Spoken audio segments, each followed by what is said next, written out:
Monsieur le Président, mes chers collègues, je me réjouis de voir une telle délibération puisqu'elle est le fruit d'un travail commun et concerté entre le monde agricole et le monde cynégétique, deux acteurs incontournables de notre ruralité. De plus, cette délibération a du sens pour soutenir la biodiversité ordinaire que nous côtoyons chaque jour. En effet, l'agriculture occupe 70% de la surface régionale, comme vient de le souligner notre collègue Jean-Michel Taccoune, l'une des principales activités qui dessinent nos paysages. Les services rendus par la biodiversité conditionnent le bon fonctionnement des systèmes de production sur le long terme, comme la fertilisation des sols, la régulation des insectes ravageurs par les auxiliaires ou encore la pollinisation. Fort de ces constats, la région, en lien avec la Chambre régionale de l'agriculture, la Fédération régionale des chasseurs et d'autres acteurs investis sur ces sujets, ont souhaité formaliser un plan visant à l'amélioration de la biodiversité en milieu agricole. Ce plan s'articule avec le plan agroécologique porté par la région qui sera adopté prochainement. La volonté partagée par les acteurs est de travailler au profit d'une biodiversité en milieu agricole qui offre de nombreux bénéfices aux cultures, mais qui valorise aussi les paysages régionaux. Ce plan agricole, biodiversité, agriculture comporte 4 objectifs.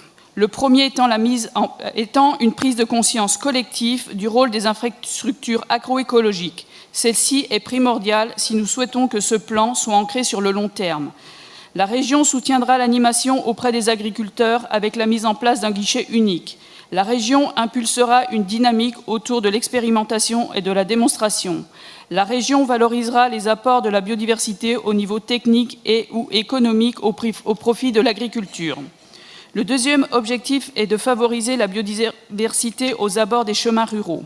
Bien gérer, les chemins ruraux constituent de véritables corridors écologiques. Ils sont un réservoir de biodiversité exceptionnel. Et ceci, vous l'avez bien compris, Monsieur le Président, puisque vous avez mis en place depuis maintenant plusieurs années l'appel à projet Nature en chemin.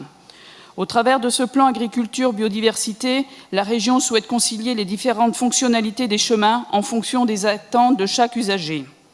Le troisième objectif est d'intégrer et de valoriser les services écosystémiques rendus par les mares dans la dynamique de l'exploitation agricole. Et le dernier objectif étant de promouvoir la contribution en matière de biodiversité des cultures intermédiaires à vocation énergétique destinées à la méthanisation, notamment avec la mise en place d'une charte sur les bonnes pratiques pour la biodiversité en méthanisation. Si vous me permettez cette parenthèse, Monsieur le Président, vous connaissez mon souhait de mettre en place une charte biodiversité sur divers sujets, un intérêt que nous avions pu partager ensemble notamment et qui me tient à cœur.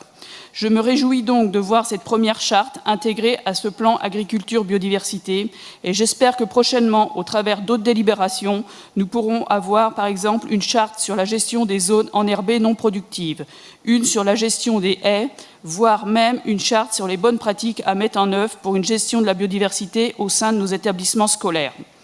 Voilà ce que je souhaitais vous dire concernant ce plan agriculture-biodiversité. Comme vous l'avez bien compris, ce plan est basé sur l'innovation, la formation et l'accompagnement des agriculteurs. Il se veut évolutif de manière à consolider le modèle défini et à l'enrichir continuellement. Et comme vous l'avez bien compris, le groupe Les Républicains et apparentés votera bien entendu en faveur de cette délibération.